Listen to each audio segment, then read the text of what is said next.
Welcome back, everyone. Well, as anyone in the North Country knows, the sale of the Westmount Nursing Home is a big issue in the North Country. And as we've been reporting each night on Look Today, that sale is imminent and about to go through. A big meeting tomorrow with the New York State Department of Health to kind of give it the final blessing. So with a lot of issues still on the table about this, we thought we'd ask one of our frequent guests, Supervisor at Large Mark Westcott, to come in and sort of fill us in on some of the details. So welcome back, Mark. Thank you, Jesse. It's always great to have you. Thank you. Now, there were some issues that recently came up about the name on the application because the buyer's name changed. So I'd like to address that, and then I'd like to address the importance of the meeting tomorrow with the Department of Health and just really get your opinion on this because you've been very hands-on with this issue. Great. So let's start with this application. Why the name change? What's behind that? Well, at the Board of Supervisors meeting last Friday, that's our monthly board meeting, we heard for the first time that the buyer will be a gentleman by the name of David Greenberg. Okay. In New York State, corporations cannot buy nursing homes. Only individuals can. Okay. And up until this point, Kenneth Rosenberg has been the individual that was named as the person who was going to buy the nursing home. So for a number of us, that caught us by surprise. It'd be like you trying to sell your house to me, right. And then on a week before the closing date, I announced to you that there's a new individual, Joe Smith, who's actually going to be buying your home. I would think you'd want to check him out and figure out who that individual is before you sell to him. Yeah, for sure. Now, so you had a meeting today. The supervisors held a special meeting today. What was covered in the meeting? Well, I called for that meeting on Friday. Yeah. I called for it because I just felt as though we should have a better understanding of who this individual is. So the chairman of the committee is Matt Sokol. He graciously called this meeting. I really appreciated that. We had a great turnout. We had, I don't know, we had 10 or 12 of the supervisors there. And we went through this discussion. We got an update from the county attorney on the legality of this move. Right. And in the interpretation of the county attorney is it's all legal, it's all up and up. But still, it raises some questions about who is this David Greenberg? You know, why the last minute change? And there's some speculation on whether or not Kenneth Rosenberg was unable to be the buyer because of possibly some violation or something that may have taken place. Right. This is still an uncertainty that's hanging out there. And that was discussed today in the meeting as well. Got you. Well, it seems to me that these kinds of issues, which are the issues you'd raise, even to your point, Mark, if you're selling a home, these would be the same kind of issues that you would want some clarification on.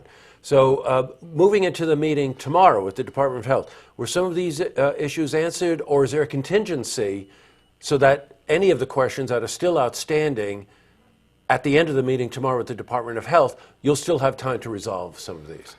The meeting tomorrow is between the buyer, the two buyers. There's actually two LLCs in this deal. Yes, that's right. The land and the building. There's and the land and the building, which is going to be called the Warren Land Associates LLC, and that will be owned by a gentleman by the name of Daryl Hagler. And then there's a second LLC, which will actually be the operations, called the Warren Operations Associates LLC. And that's where the change took place. That's where it's now named that David Greenberg will be the owner. This is significant because the land and the building that's owned by this Daryl Hagler will be purchased for $1.5 million. Sounds like a lot of money, and it is. But they are then going to turn around and charge in a lease. That's right, sure. The operations end, $550,000 a year. They will literally pay off that purchase in 3 years. It'll be a 10-year deal. They will net out $3.5 million plus on it. And then the deal will end, and then they can do anything they want with that property. Well, you know what? There's a lot of, and nobody has the answers to everything, right? And I'm sure there's two sides to all of this. Yes. But some of the questions that you're raising, at least some of the questions I would raise from what you're saying, is that, so this person who actually owns the land and the building, that return on the investment is less than 3 years. It's a 10-year contract, but you're also talking about a very valuable piece of land close to the Northway on the northern corridor. So should someone choose at the end of the lease period not to maintain a nursing home, they probably would have that option. So that, to me, raises questions about, well, then, are we really serving the community? Because a nursing home is a very valuable part of our community. That's a good point. We brought that up as well. But once they buy it, they'll own it, and they can do as they so choose. Now, where it's different than selling a home is we're talking about a municipal nursing home here. Right. And we're talking about the care of our most vulnerable citizens, our elderly. And so what's the impact of this on them? We also know through the application with the state from Greenberg and his people that they are looking to cut a third of the expense at Westmount.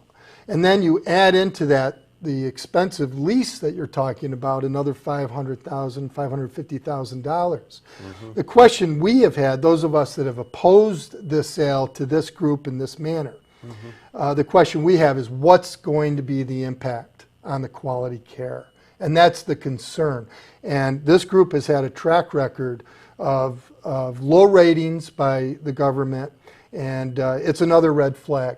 But you know, the county has kind of gotten themselves in a pickle financially. They're going to have a tough time making the property tax cap this year. And so they're almost in a position where they would sell to just about anybody at this stage. A lot of issues being raised here. And of course, if someone out there is watching this and does have an opinion on this, please let us know. The whole objective here is to just try to get the information out. That's right. And again, you know, Mark, you've been on Look TV many, many times, and I always find your perspective, you're very insightful, and of course, you're a really hard worker. So your information is very valuable to me, and I know to our viewers. So we're going to be following up with you. We're going to be following up on the story, especially after the meeting tomorrow with the New York State Department of Health, and see how this thing unfolds, right? Right. Thank you so much. Good, Mark. Thank you again for everything you do for the county, and thanks for coming in. Appreciate it. To see this interview again, you can head to our website, looktvonline.com.